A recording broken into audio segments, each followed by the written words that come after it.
खड़े हो जाएं। भागवत भगवान की प्रेम से श्रद्धा से भक्ति से सभी लोग आरती करें। हरि ओम।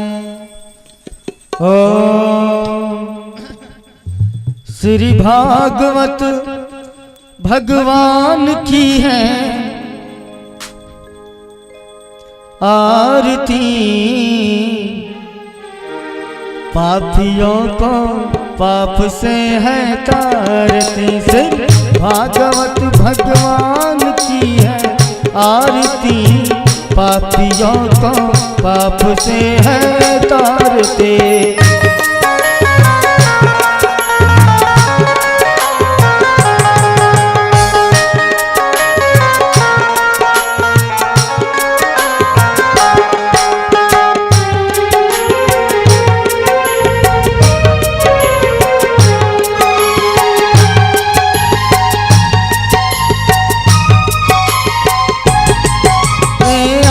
ग्रंथ जय मुक्ति पंचम वेद निराला, नव ज्योति जलावे वाला, नव ज्योति जला।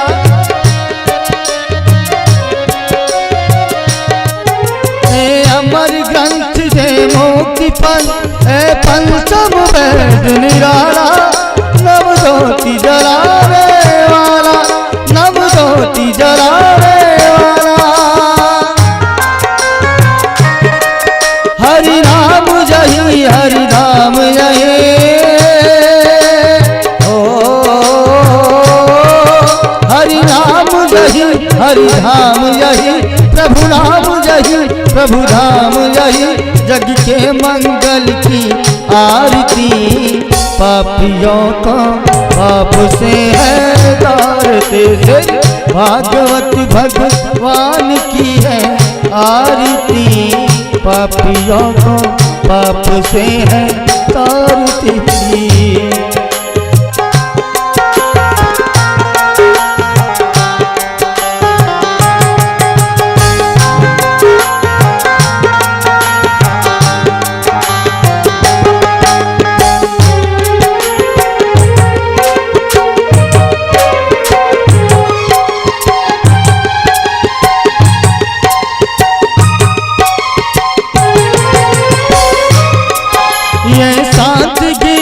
पावन पुनि पापों को मिटाने वाला, हर दर्श करावे वाला, हर दर्श करावे।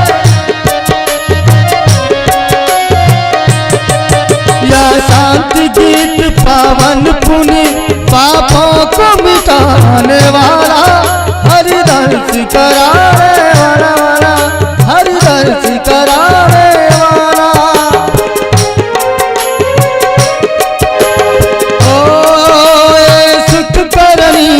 दुख हरण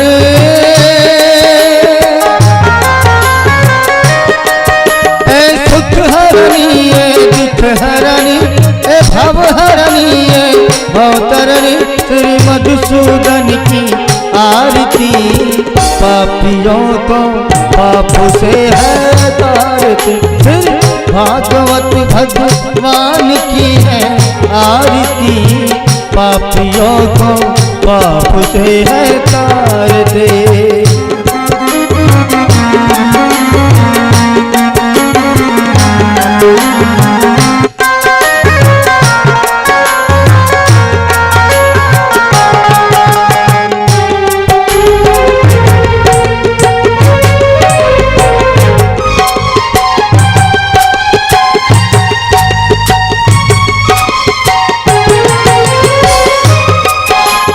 मधुर बोल जग पंथ को सच मार्ग दिखाने वाला, बिगड़ी को बनावे वाला, वाला, वाला बिगड़ी को।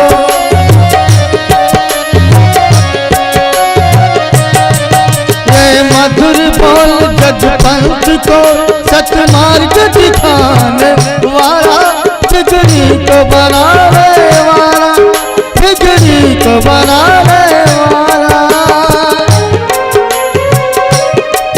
श्री राम जय मेरे श्याम रहे,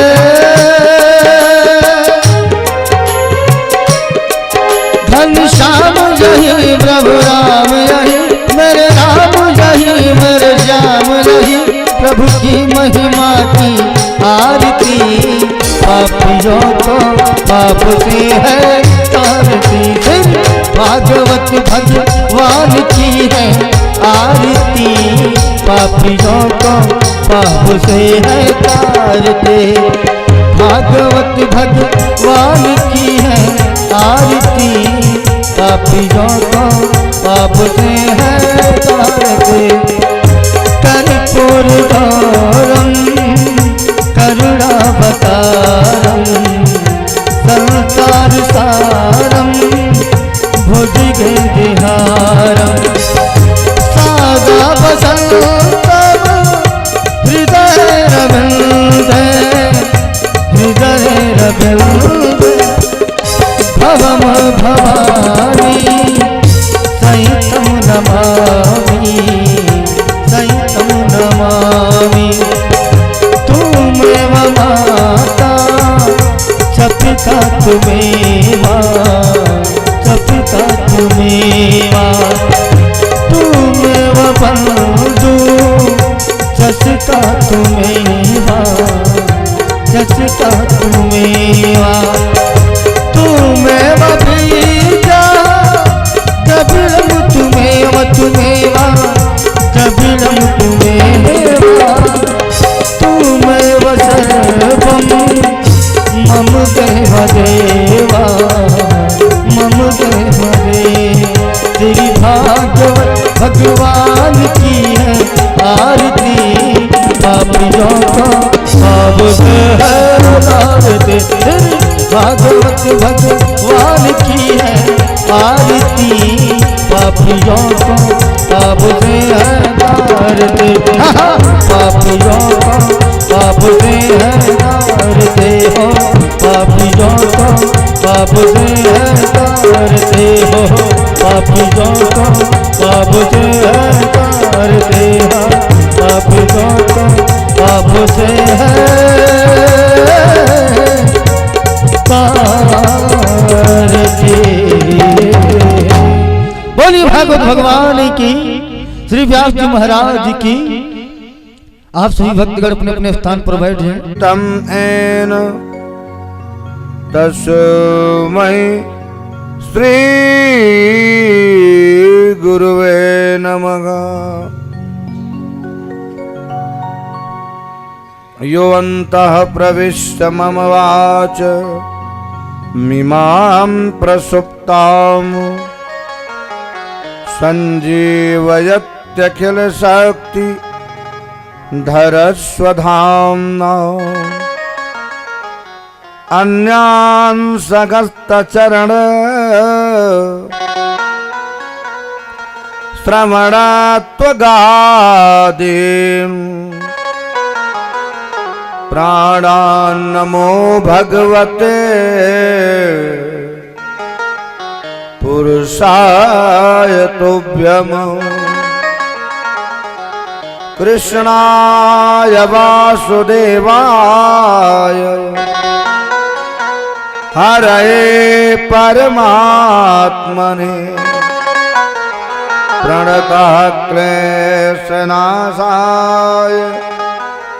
गोविन्दाय नमो नमः।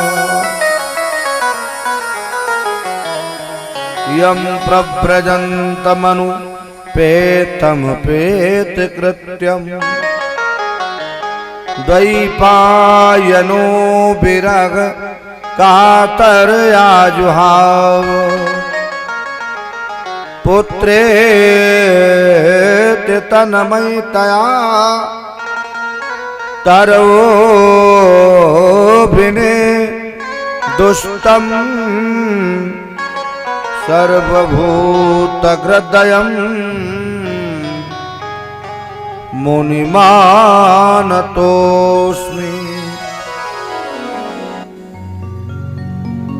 कृष्ण त्वदीय पद पंकज पंजरान्ते अद्यैव मे विशद मानस राजहंसग।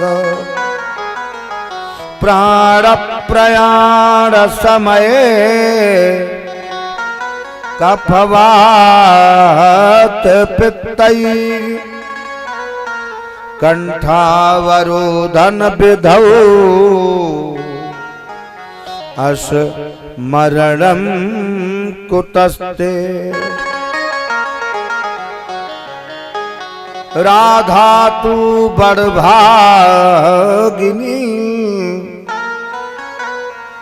कौन तपस्या कीन, तीन लोक तारण तरण जेते रे आदि।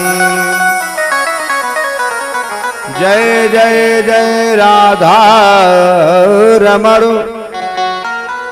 जय जय नवल किशोर, जय गोपी चित चोर प्रभु, जय जय माखन चोर। राम नाम कै लूट है, लूट सको सो लूटी, अंत समय पछतावहुगे प्राण जाए जब छूटी। बोलिए भक्त वत्सल भगवान की, सत्य सनातन धर्म की जय हो, सच्चिदानंद भगवान की जय हो, भागवत भगवान की जय हो।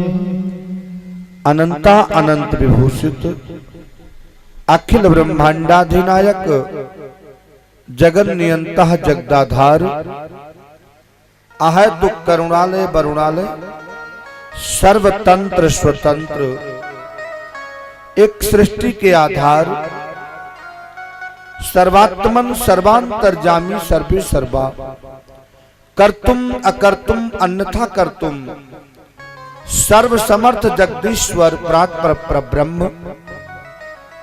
लीला पुरुषोत्तम भगवान बांके बिहारी लालजू महाराज, उन्हीं की आह्लादनी शक्ति योग माया राशेश्वरी नित्य किशोरी राधा रानी श्रीमद्भागवत महापुराण के परम आचार्य परम विद्वान परम निवृत्त प्राण परमहंस स्वामी सुखदेव भगवान परम भागवत महाराज परीक्षित जी सप्ताह ज्ञान यज्ञ के पीठ पर प्रतिष्ठित व्याकरणाचार्य आचार्य द्वय हमारे मुकेश शुक्ला जी एवं शास्त्री जी, वैदिक मंच पर मंचस्थ मां बीणा वादनी के वरद पुत्र कलाकार बंधुओं तथा जिनके माध्यम से हम आप भागवत भगवान के दिव्यादिव्य मधुरात मधुर सुललित पवित्र विचित्र चर्चा को श्रवण कर रहे हैं। हमारे धर्मेंद्र शर्मा जी सपरिकर सकुटुंब सपरिजन इष्ट मित्र हमारे बीच में विद्यमान परम व्यक्तित्व के धनी आदरणीय प्रधान जी, आपके इष्ट मित्र परमपिता परमात्मा के असीम अनुकंपा से उन्हीं के अकारण करुणा के कारण हम आप भगवान के सुललित पवित्र विचित्र चर्चा को श्रवण करने के लिए समुपस्थित हैं। इस कार्यक्रम का आज चतुर्थ दिवस है जो बड़े हर्षोल्लास के साथ संपन्न हो रहा है।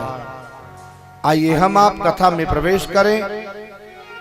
उसके पूर्व जैसा कि वैदिक मंच की परंपरा है, बड़े प्रेम के साथ भगवान नाम सादर संकीर्तन, उसके बाद में हम कथा में प्रवेश करेंगे।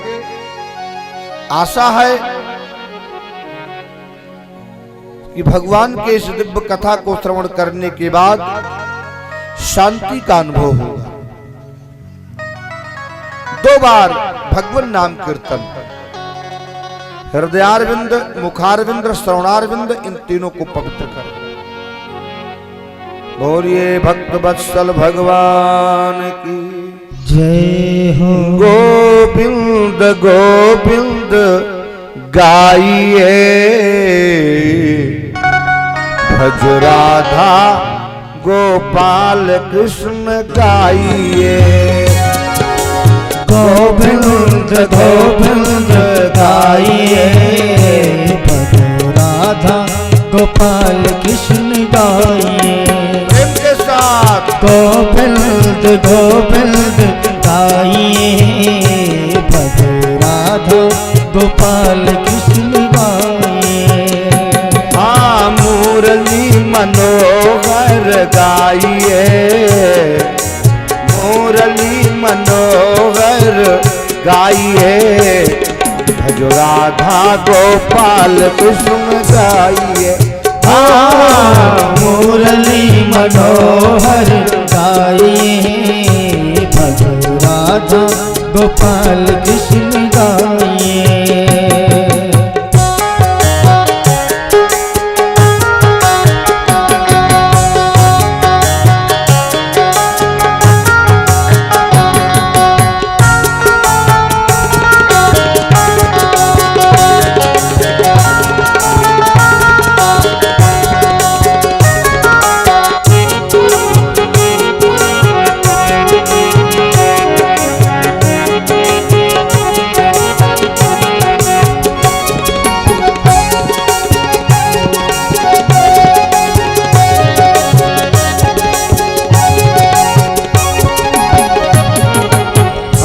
अपन राम जी को, अपन श्याम जी को प्रेम से मनाइए।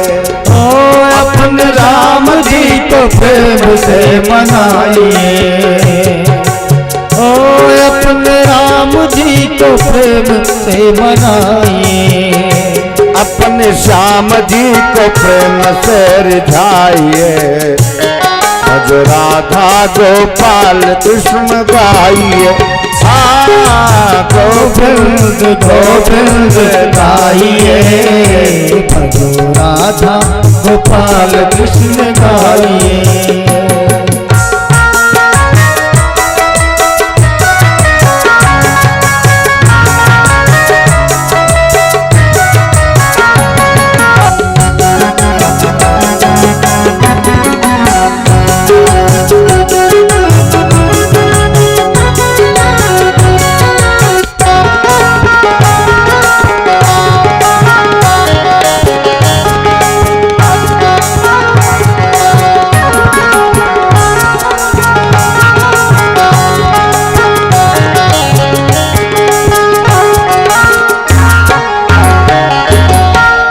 राधा रानी को, माँ किशोरी को प्रेम से मनाइए। ओ माँ किशोरी को प्रेम से मनाइए। राधा रानी को, माँ किशोरी को प्रेम से मनाइए। ओ माँ किशोरी को प्रेम से मनाइए। गोविंद गोविंद गाइए, भज राधा गोपाल कृष्ण गाइए। गोविंद गोविंद गाइए, भज राधा गोपाल कृष्ण गाइए। हरि बोल भाव के साथ।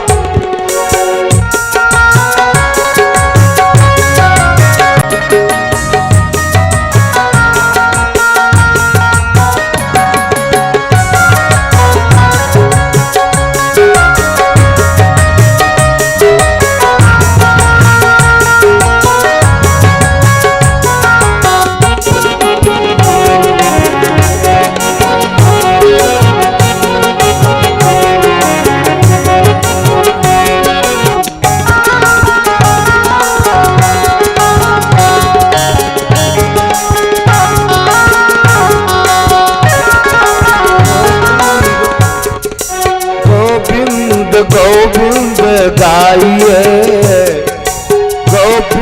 गोविंद गोविंद गाइए, भज राधा गोपाल कृष्ण गाइए।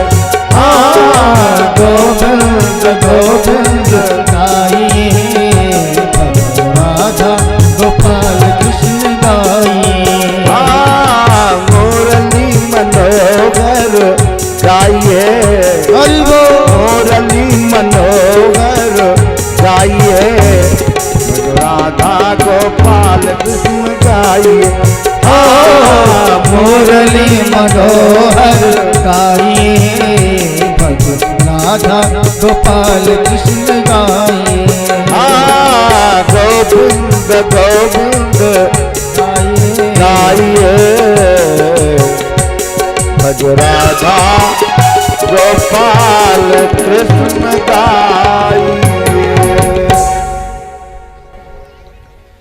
वो पाएगा क्या रस का चस्का, वो पाएगा क्या रस का चस्का, नहीं कृष्ण से प्रेम लगाएगा जो, हर कृष्ण उसे समझेंगे वही रसिकों के समाज में जाएगा जो।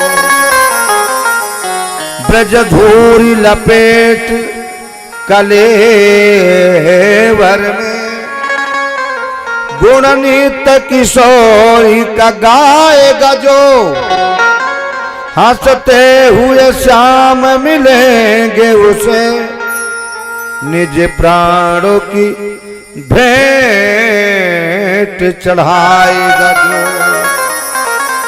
बोलिए भक्त वत्सल भगवान की जय हो। कल आप लोगों ने श्रवण किया 5 महीने में ध्रुव ने भगवान को प्राप्त कर लिया। परमात्मा को पाने की कोई उम्र नहीं है। परमात्मा को पाने के लिए ही ये मनुष्य जीवन मिला। महाराज ध्रुव के ही वंश में महाराज अंग का प्राकट्य हुआ, जो बहुत बड़े धार्मिक राजा थे। लेकिन इनका जो बेटा था बेल बहुत बड़ा नास्तिक हुआ। जब वो राज सिंहासन पर बैठा तो यज्ञ आज्ञादिक कर्मों को बंद करवा दिया। कहा मेरे राज्य में कोई यज्ञ नहीं करेगा, कोई दान नहीं करेगा, मेरे राज्य में किसी प्रकार का कोई धर्म कर्म नहीं करेगा, ये बंद करवा दिया। तो संतों ने इसका विरोध किया। कहा राजन, यज्ञ तो साक्षात भगवान का ही स्वरूप है, और यदि यज्ञ बंद करवा दिया जाएगा तो राष्ट्र का कल्याण रुक जाएगा। क्योंकि अन्नाद भवंत भूतान प्रजन्यादन्न संभवः, और यज्ञात भवत प्रजन्यो यज्ञ कर्म समुद्भवः। कहा अन्न की उत्पत्ति वृष्टि से होती है और वृष्टि यज्ञ से होता है, यज्ञ कर्मों से उत्पन्न होता है और कर्म में ही परमात्मा विराजमान है। इसलिए यज्ञ का विरोध नहीं करना चाहिए। लेकिन राजा ने इन संतों के विचारों पर ध्यान नहीं दिया तो बड़ा क्रोध आ गया संतों को। संतों ने कहा हन्यताम हन्यतामेश पापः प्रकृत दारुणः, इस आतताई राजा को मार डालो, क्योंकि इसने तो धर्म कर्म को ही बंद करवा दिया है। संतों ने हुंकार किया, राजा पृथ्वी पर गिरा, उसके प्राण निकल गए। बोलिए भक्त वत्सल भगवान की। राजा के प्राण पखेरु उड़ गए। संतों ने कहा हम लोग तो शोधन देवी, तुम हमारे प्रजाजनों को भोजन की व्यवस्था प्रदान करो। माता पृथ्वी ने मना कर दिया तो महाराज पृथु को क्रोध आ गया। पृथु ने कहा देवी हम तुम्हारा वध कर डालेंगे, हम तुम्हारा वध कर डालेंगे। क्यों? क्योंकि हमारे प्रजाजनों को भोजन देना नितांत आवश्यक है। माता पृथ्वी भयभीत तो हो गई और गौ माता के रूप में प्रकट हो गई। उसके तदोपरांत ऋषियों ने अपने दिव्य ग्रंथों का दोहन किया। राक्षसों ने, आइए रामायणी जी, राक्षसों ने मदिरा का दोहन किया। कुछ लोगों ने खाद्य पदार्थों का दोहन किया। महाराज जी पधारिए।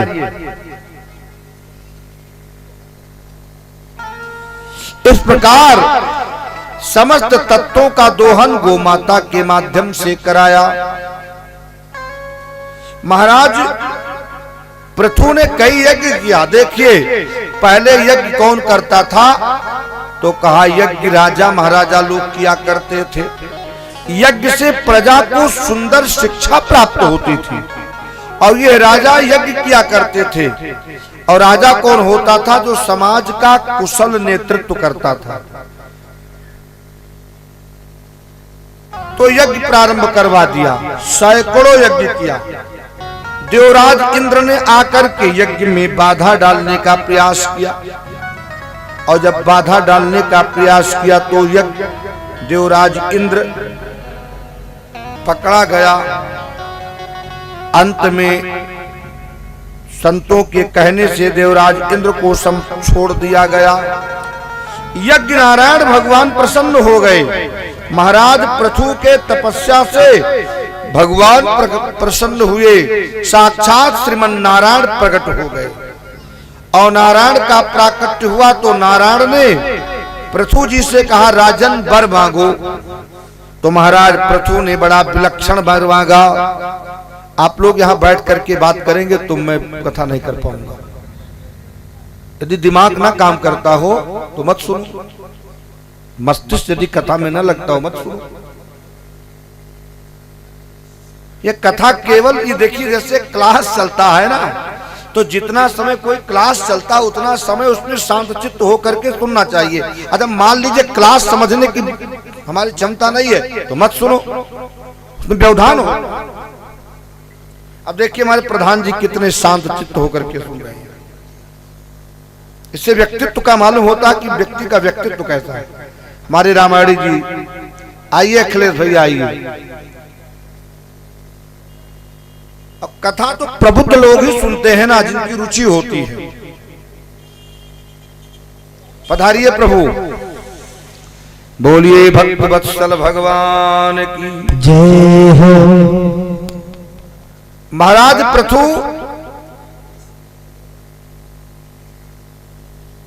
पृथु ने क्या किया, महाराज पृथु से महाराज भगवान ने कहा वर मांगिए।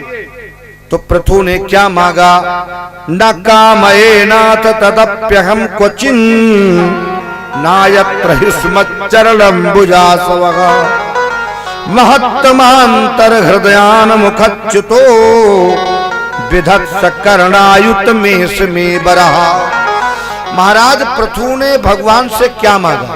अच्छा मान लीजिए हमारे आपके पास भगवान अभी प्रकट हो जाए तो हम भगवान से क्या मांगेंगे। आपके पास भगवान प्रकट हो जाए तो भगवान से आप क्या मांगेंगे। कुछ लोग तो पद मांगेंगे, डायरेक्ट भगवान प्रकट हो जाए कहें जो कुछ मांगना हो मांग लो। तो कुछ लोग कहेंगे कि अगला पीएम मुझे बना देना, यही भगवान से मांगेंगे।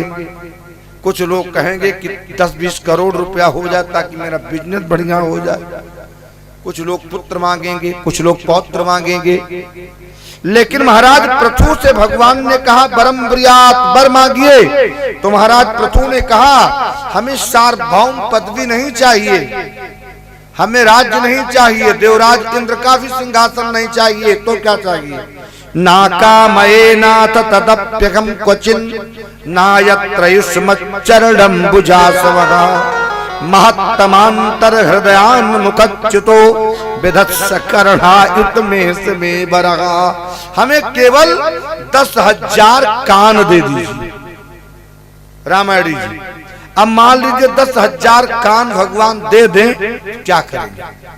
तो कहा 10,000 जो कान होगा उन कानों से हम आपकी कथा सुनेंगे। अर्थात 10,000 कानों की क्षमता दोनों कान में प्रदान कर दीजिए, और जहां आपके भक्तों के द्वारा दिव्य भगवान की कथा प्रवाहित हो, और वहां पहुंच करके मैं अपने कानों से निरंतर भगवान की कथा सुनता रहूं। महाराज पृथु ने 10,000 कान मांगा था भगवान की कथा सुनने के लिए। कथा का कितना बड़ा महत्व रहा होगा, भगवान ने दे दिया।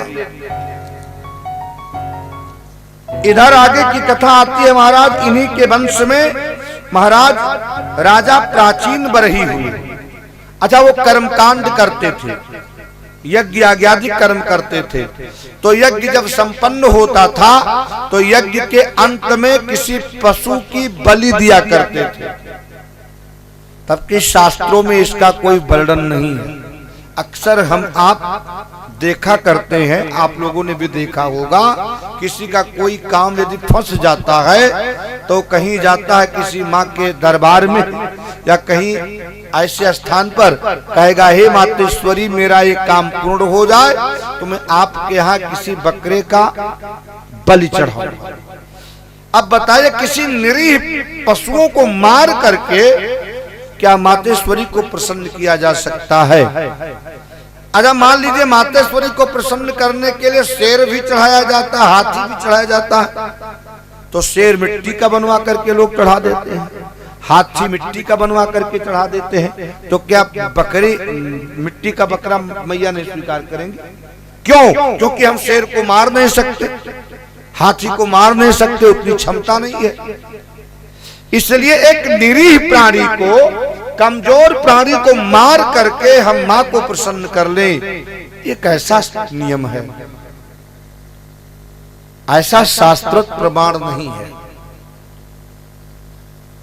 महाराज प्राचीन वर्ही का यही नियम था, जब यज्ञ संपन्न होता था तो यज्ञ के अंत में किसी न किसी जानवर की बलि दी जाती थी। तो देवर्षि नारद जी प्रकट हुए। नारद जी ने कहा राजन ऊपर देखिए, त्रिकालदर्शी संत थे, तो ऊपर देखा तो क्या देखा? लाखों जीव महाराज प्राचीन बरही को देख रहे हैं। कितना जल्दी तुम आओ हमारे पास और मैं आपको नोच नोच करके खाऊं।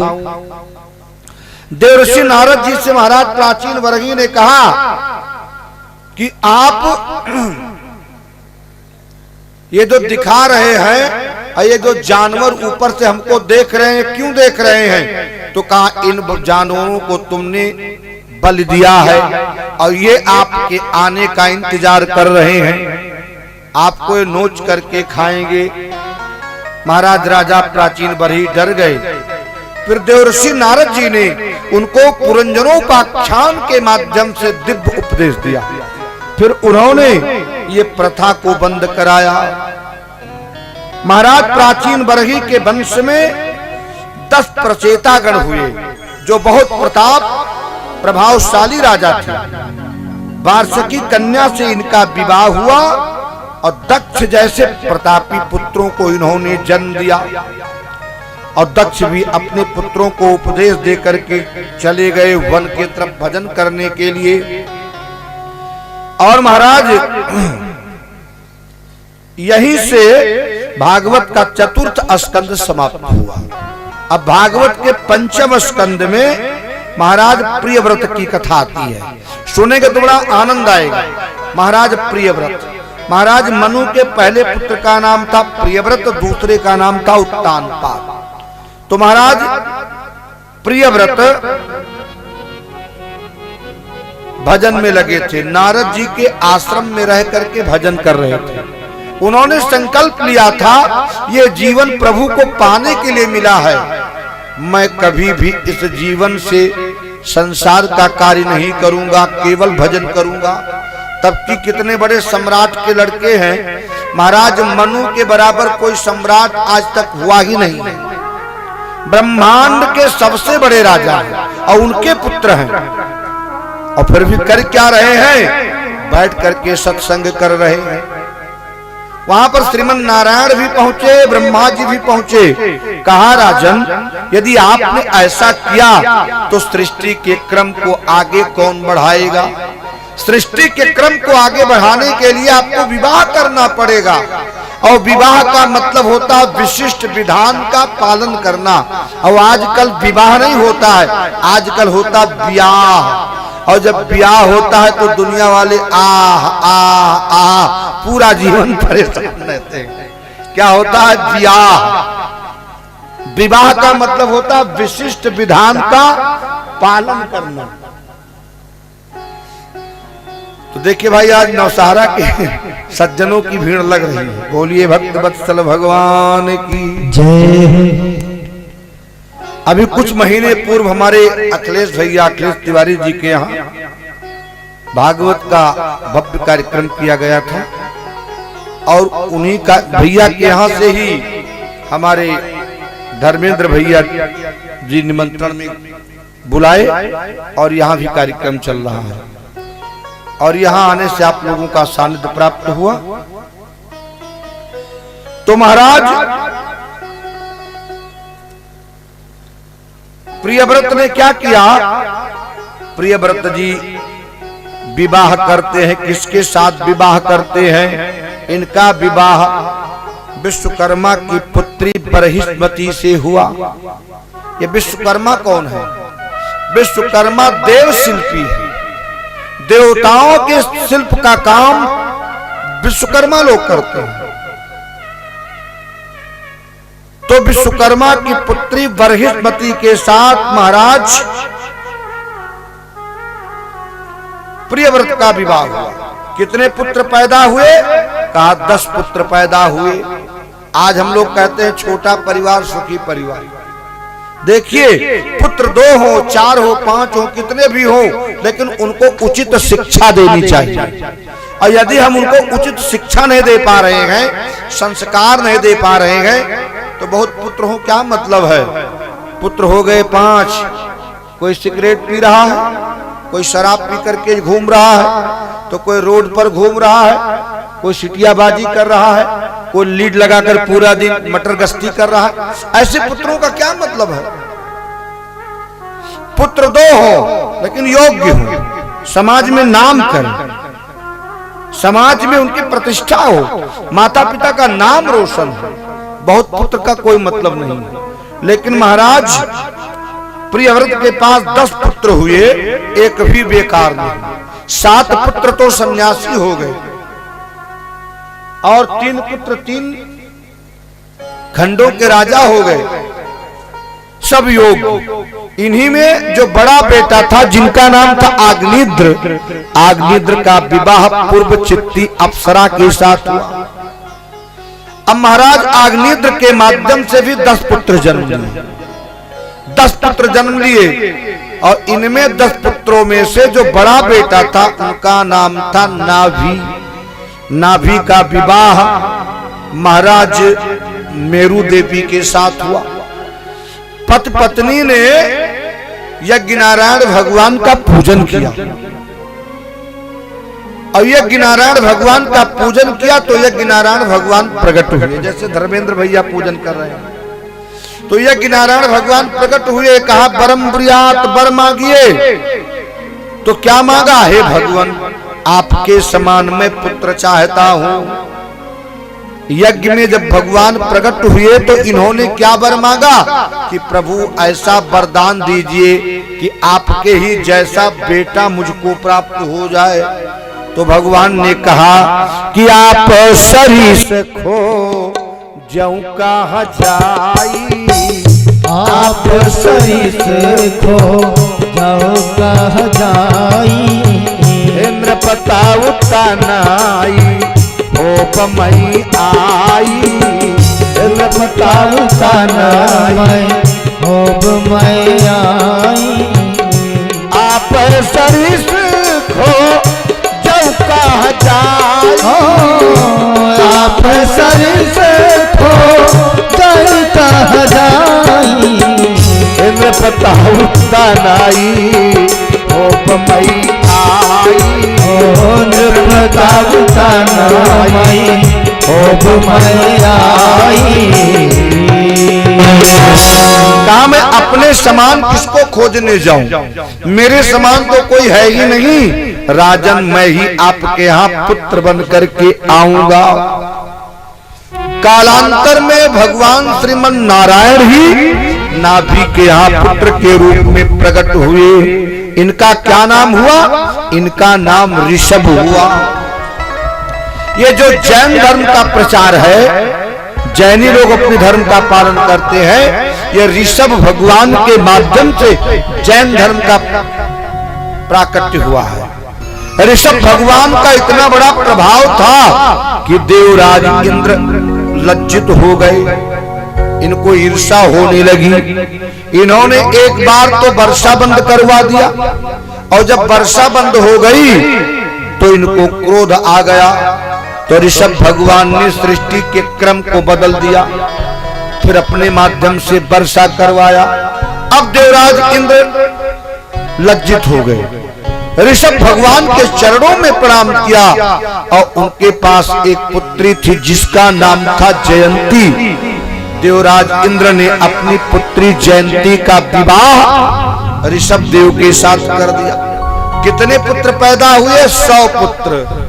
सचिन तेंदुलकर के तरह सीधा शतक लगा दिया, शतक लगा दिया। 100 पुत्र जन्म लिए, लेकिन एक भी बेकार नहीं, सब कर्मकांडी। 81 पुत्र ऐसे थे जो कर्मकांडी हुए, जो संसार में यत्र तत्र घूम करके धर्म का प्रचार करने लगे। और उनमें से 9 पुत्र जो थे वो 9 खंडों के राजा हुए। मालकेतु खंड, विदर्भ खंड, कुशावर्त खंड, मलय केतु खंड, ये सब 9 खंड हैं। अजनाब खंड, अजनाब खंड में ही हमारा भारतवर्ष है। 9 खंडों के राजा हुए, और जो 9 पुत्र थे उनका नाम था 9 योगेश्वर, कवि, हरि, पिपलायन, अंतरिक्ष, करभाजन, द्रुमिल, चमस, आविर्होत्र। ये सब महाराज ऋषभ के 9 पुत्र आखिरी के थे, जो 9 योगेश्वर अद्वितीय महापुरुष की श्रेणी को प्राप्त किया। अगर इन्हीं पुत्रों में से जो सबसे बड़ा बेटा था, जिनका नाम था भरत, भरत को राज्य दे दिया। पूरे विश्व के सम्राट हुए भरत। भरत के ही नाम से हमारे देश का नाम भारतवर्ष पड़ गया। भारत का मतलब क्या होता? भा मतलब ज्ञान, रत मतलब लगे रहना। जो ज्ञान में निरंतर लगा रहे वो भारत का प्राणी है। महाराज भरत भी अपने पुत्रों को राज्य दे करके वन में जाकर के भजन करने लगे। देखिए 4 आश्रम है, ब्रह्मचर्य, गृहस्थ, वानप्रस्थ, सन्यास। 50 वर्ष तक तो होता है गृहस्थ, और 50 वर्ष के बाद वानप्रस्थ। फिर व्यक्ति को 51, 52 वन का संकेत मिलता है कि अब माया छोड़ करके भगवान के भजन में लग जाओ। इसीलिए ईश्वर ने तुम्हें संसार में भेजा था। समझ में आ रहे भैया ना? 51, 52, 53। तो पहले के जो राजा लोग हुआ करते थे वो क्या करते थे? अपने पुत्रों को राज्य दे करके किसी वन में जाकर के प्रभु को पाने के लिए भजन किया करते थे। हर व्यक्ति को माया छोड़ देना चाहिए 60 वर्ष के बाद। अच्छा, माया नहीं छोड़ते हैं, मान लीजिए तो भी छूट जाएगा, मौत आएगी। 2-4 साल के मेहमान हैं, ज्यादा से ज्यादा 10 साल के मेहमान है, मौत तो आएगी, तब छूट जाएगा। एकाएक पता चला ब्रेन हैमेज हो गया, मर गए, तो मौत तो सुनिश्चित है। तो क्यों ना पहले ही मोह छोड़ दें और प्रभु को पाने के लिए परमात्मा में लग जाएं। इसलिए पंडित जी आइए, पधारिए। कहा क्या किया? कहा इन लोगों ने चतुर्थ चरण में जाकर के परमात्मा के शरण में लग जाते थे। भेष आपका है, देखिए भेष की तो मर्यादा है। बोलिए भक्तवत्सल भगवान की जय। गद्दा बिछा दो।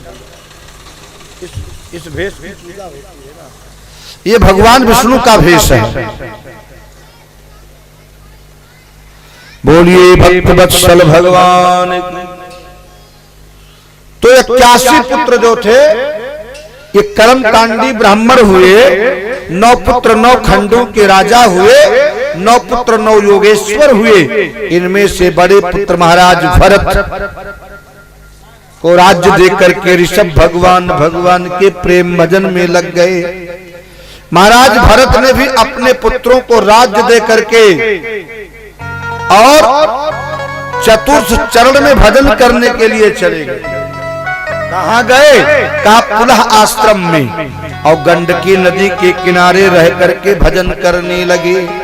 एक दिन भगवान सूर्य को अर्घ्य दे रहे थे तो क्या देखा? एक गर्भवती हिरणी के पीछे एक शेर दहाड़ता हुआ आ रहा है, और वो हिरणी अपने प्राणों को बचाने के लिए भग रही है। अब बेचारी भगकर जाती तो कहां जाती? उसी नदी में छलांग लगा दिया। उसके पेट में जो बालक था वो उसी नदी में जन्म ले लिया, हिरण शावक। महाराज ने विचार किया यदि मैंने कोई प्रयत्न नहीं किया तो डूबकर ये मर जाएगा। महाराज भरत ने उस हिरण के बच्चे को बचाया और ला करके अपने आश्रम में रख लिया। देखिए, प्राणी मात्र के प्रति दया करना हमारा उत्तरदायित्व बनता है, लेकिन दया कहीं मोह में न परिवर्तित हो जाए, ये हमें विचार करना चाहिए, सावधान रहना चाहिए। क्योंकि मोह जो है ये व्याधि है, समस्त दुखों का जड़ है। मोह सकल व्याधिन कर मूला, मोह सकल व्याधिन कर मूला। तिनते पुनि उपजै बहुसूला, तिनते पुनि उपजै बहुसूला। मोह सकल व्याधिन कर मूला, मोह सकल व्याधिन कर मूला। तिनते पुनि उपजै बहुसूला, तिनते पुनि उपजै बहुसूला। समस्त व्याधियों का जड़ है, जो दुख को उत्पन्न करने वाला है। मोह ग्रसित हो गए, 1 लाख राम नाम जपते थे, 50,000 हो गया। हिरण के प्रेम में 25,000 हो गया, 10,000 हो गया, 5 हो गया। धीरे धीरे भजन शून्य हो गया। पूरा समय हिरण के प्रेम में लगे रहते। अच्छा देखिए, एक दिन हिरण अपने सजातियों के साथ चला गया। अब ये हिरण के प्रेम में मर गए तो मरने के बाद हिरण हो गए। मरते समय जहां हमारा मन जाएगा वही हमको योन मिल जाएगी। अंते यामति सागति यम यम वाप्य स्मरण भावम त्यजत्यन्ते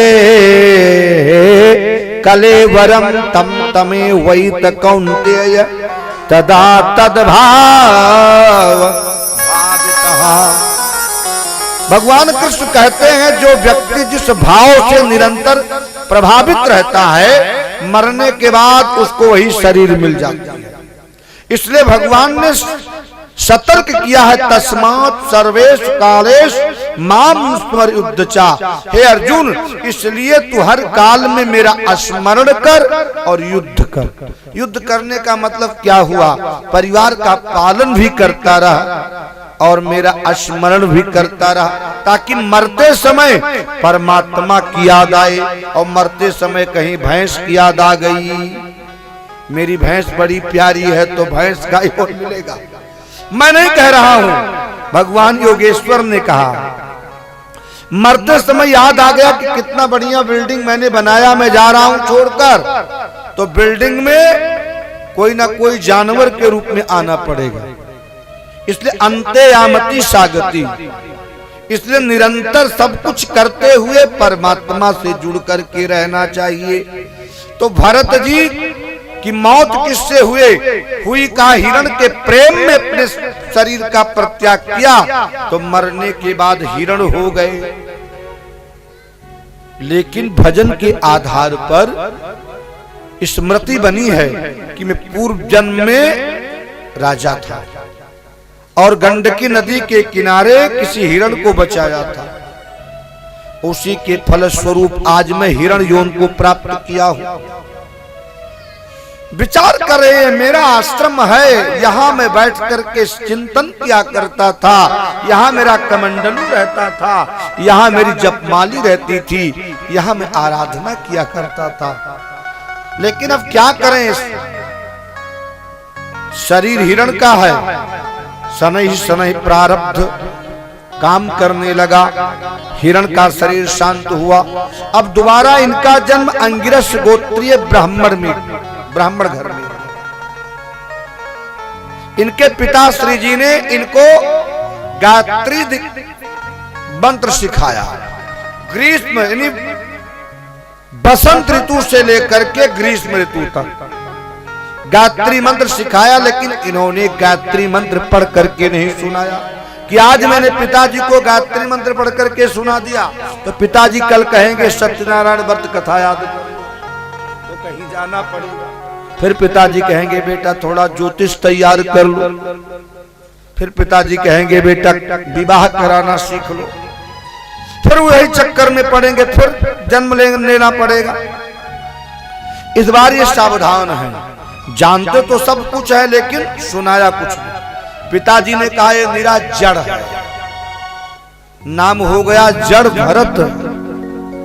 पिता और माता चले गए, अब इनके भाई लोग तो इनको सम्मान देते हैं ना, लेकिन जब घर में मैडम लोग आ जाती हैं तो भाई भाई का प्रेम दूर हो जाता है। मिले न जगत सहोदर भ्राता, इतना जो मधुर प्रेम होता है, मधुर संबंध होता है, उसमें भी दीवार पड़ जाती है। क्यों? क्योंकि बाहर की जो मैडम लोग आती हैं वो दीवार डाल देती है। स्थिति क्या बनती है, भाई लोग तो चाहते हैं लेकिन इनकी भाभी लोग क्या करती हैं, अपने पतियों का जितना जूठा कूठा होता है उठाकर इनको दे देती हैं। अभी बेचारे फकीर हैं, जो कुछ मिलता है खाते हैं, मस्त रहते हैं। फकीर है ना, फकीरों की दुनिया अजब है, फकीरों की दुनिया अजब है निराली, फकीरों की दुनिया अजब है निराली, फकीरों की दुनिया अजब है निराली। सदा उनके चेहरे पे रहती है लाली, सदा उनके चेहरे पे रहती है लाली, फकीरों की दुनिया अजब है निराली, फकीरों की दुनिया अजब है निराली।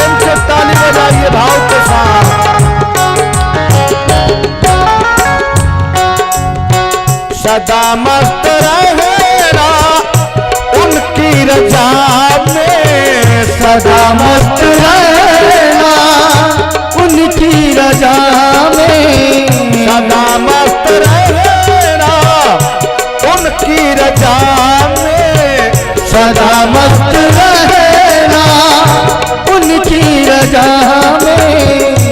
हाँ, कोई करे स्तुति,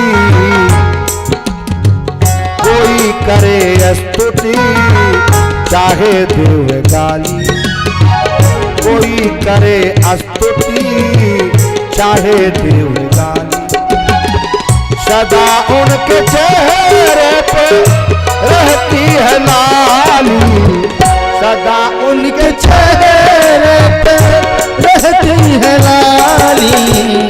फकीरों की दुनिया अजब है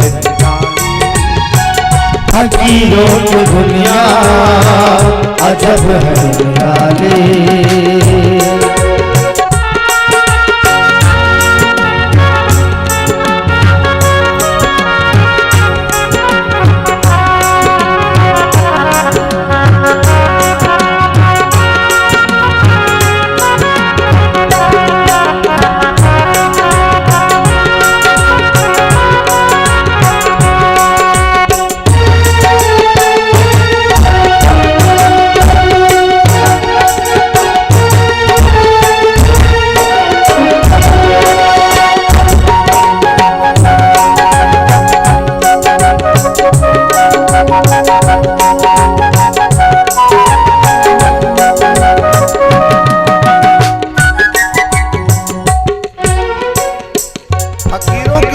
अजब अपने में मस्त है निजानंद मस्ती में मैं झूमता हूँ, कहाँ कौन कैसा न मैं पूछता हूँ। खिले हैं जमाने में गुल रंग बिरंगे, मिसाले भंवर हो के मैं गूंजता हूँ। न जीने की इच्छा न मरने की चिंता, कजा से निडर हो के मैं घूमता हूँ। और मिली है बेहद जिनसे निगाहें, पकड़ उनके कदमों को मैं चूमता हूँ। हुआ मुक्त सबसे बड़ी खुशनसीबी, फकीरी खजाने को मैं लूटता हूं। दुनिया में सबसे बड़ा खजाना है फकीरी खजाना। तो महाराज जड़ भरत जी तो मस्त है, कुछ भी मिल जाए खा लेते हैं, मस्त रहते हैं। भाभी लोगों ने बड़ा विरोध किया, माइयों ने कहा रे भैया जड़ भरत ऐसे काम नहीं बनेगा, तुझे कुछ करना पड़ेगा। तो ले जा करके खेत के रखवाली के लिए छोड़ दिया। आज कहीं जड़ भरत होते तो जितना तार लगा है ना सब काट देते और गौ माता का सम्मान हो जाता। यदि पक्षियों का झुंड आता है, भंडारा करो, राम की चिड़िया राम का खेत खाओ, चिड़िया भर भर पे, सब मस्ती में है, सारा फसल समाप्त हो गया। भाइयों ने कहा इसीलिए मैंने तुझे ड्यूटी फसल रखाने की ड्यूटी पर भेजा था, तू किसी काम का नहीं है। भाभी लोगों ने और टाइट किया तो भाइयों ने जड़ भरत को निकाल दिया। जड़ भरत ने कहा ठीक ही हुआ, भोजन तो कहीं ना कहीं मिल जाएगा, चलो परमात्मा का चिंतन चलता रहेगा। उसी बीच में कथा आती है, एक सिंध सौवीर देश का राजा रहूगण कपिला आश्रम में दीक्षा लेने के लिए जा रहा था। पालकी पर बैठ करके जा रहा था। पालकी को उठाने वाले 4 होते हैं, उनमें से एक बीमार हो गया। भारवाहकों ने, इन कहारों ने कहा राजन एक तो बीमार हो गया, पालकी कैसे चलेगी 3 लोगों से। राजा ने कहा ये मेरा पूरा साम्राज्य है, जो कोई मिलता है उसको नियुक्त कर दो। अब और तो कोई नहीं मिला महाराज, जड़ भरत जी मिल गए, फालतू थे ना, मोटे तगड़े स्वस्थ पूर्णतया फिजिकली फिट थे हमारे जैसे। ले जा करके लगा दिया, चलो कहाँ चलना है, कहा महाराज की पालकी उठाना है। अब बेचारे महात्मा पालकी उठाना क्या जाने, पालकी को कंधे पर रखा लेकर के चल दिए। लेकिन महापुरुष लोग अपनी दृष्टि नीचे करके चलते हैं, कहीं ऐसा ना हो किसी जीव की हत्या हो जाए। तो कुछ आगे चले तो क्या देखा, एक चींटा सामने से दिख पड़ा, तो चींटा को बचाने के लिए उछाल मार दिया। और जैसे उछाल की लगाया तो पालकी डगमगाई। अब पालकी उठाने वाला कहारगी उछाल मार दे तो पालकी में बैठने वाले की दशा क्या होगी। तो राजा रघुगण की खोपड़ी टकरा करके बांस में लगी, चटाक दे